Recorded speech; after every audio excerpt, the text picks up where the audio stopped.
Now, the Green Party welcomes this bill, but does want, as other noble lords have said, the regulator to address the unfairness of the Premiership clubs getting nearly all the money when 67 professional clubs share just 8% of the revenues. That really doesn't seem a logical place to be. We agree with the English Football League that there is enough money in football to ensure that all levels of the game are sustainable and thriving. And as other noble lords have said, football in this country is part of nearly every park, sports hall, school playground, beach, empty tarmac or patch of grass, because it matters to the hundreds of thousands of parents, children and young adults who go along to play on their local pitch or even travel a couple of hours to their next match. It matters to the coaches and others who give hours and days to make it happen. It matters to the women's teams. It matters to the pub teams. And whether it's pensioners or people with Parkinson's, it's part of their lives and identity. And the Green Party wants to see football grow from the grassroots up. Now that means reversing the damage done by the last government at a local level, with nearly 1,000 football pitches being lost since 2010. We want local authorities given the power to invest in their local professional football clubs and reinvest the dividends back into sport facilities in their communities. We want to ensure that local authorities are able to maintain key sporting infrastructure such as swimming pools, sports halls and playing fields that can be used across all sections of the community.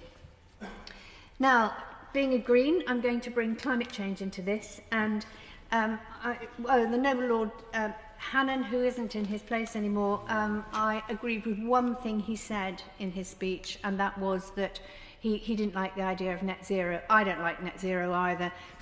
We are way past the time for net zero. We have to think about real zero. And I know this Labour government has a real problem with understanding climate change. I'm very happy to help them out with that, with any sort of tutorial from scientists or meteorologists, anytime. But in the meantime, this bill actually fails to prepare football for one of the biggest challenges that it will face in the future. Climate change needs to be part of this legislation because adapting facilities to deal with flooding, drought and excessive heat are already starting to be a regular feature of football life. And if you think this is a side issue, you should go and talk to soccer schools in Valencia, covered in cars and fish and mud. There are 23 professional teams that can expect partial or total annual flooding of their stadiums by 2050. And that probably sounds a long way off, but it will mean that others will be vulnerable in the meantime. Zurich Insurance found that nearly 1 in 4 of the biggest stadia facing major building work or crippling insurance bills simply because of trying to face up to climate change. And both the Bundesliga of Germany and the Ligue de Football of France include environmental sustainability as part of their licensing. So why aren't we including climate change as a specific issue that our new regulator has to consider and deal with? When Carlisle United's Brunton Park was devastated by flooding caused by Storm Desmond in 2015, the club's insurance covered its substantial losses. Following that claim, the club says it found it nearly impossible to renew its insurance.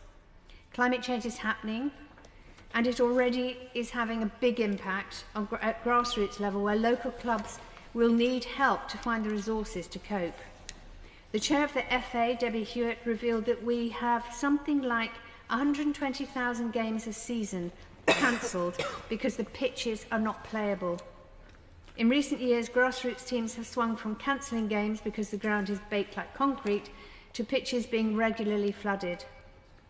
Giving the new regulator of the professional game a specific remit to consider climate change is a very practical thing to do, but would also send a signal to the Football Association that grassroots football is also going to need the resources to adapt to what is now happening to our climate.